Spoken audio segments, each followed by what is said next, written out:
যে বা যারা এই বাচ্চাটাকে এরকম করে মরার জন্য রাস্তায় ফেলে গেল, ছোট বাচ্চাটা খুবই ভালো, হয়তো যার বাড়িতে ছিল তাকে আর কি ধরতে দিত। বাচ্চাটাকে ফেলে যাওয়ার পরে গাড়ি অ্যাক্সিডেন্ট করে বাচ্চাটার কোমর ভেঙে দেয়। ছোট বাচ্চা বোঝে না কোন দিক থেকে কোন দিকে যেতে হবে, অ্যাক্সিডেন্ট করে কোমরটা ভেঙে যায়।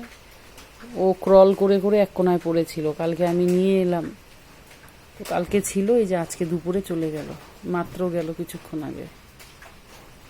যা শান্তিতে ঘুমা মা, শান্তিতে ঘুমা, আর আসিস না এই পৃথিবীতে, আসিস না। পরশুদিন আমার শিবা চলে গেল, আজকে এ চলে গেল। ঘুমাও, শান্তিতে ঘুমাও।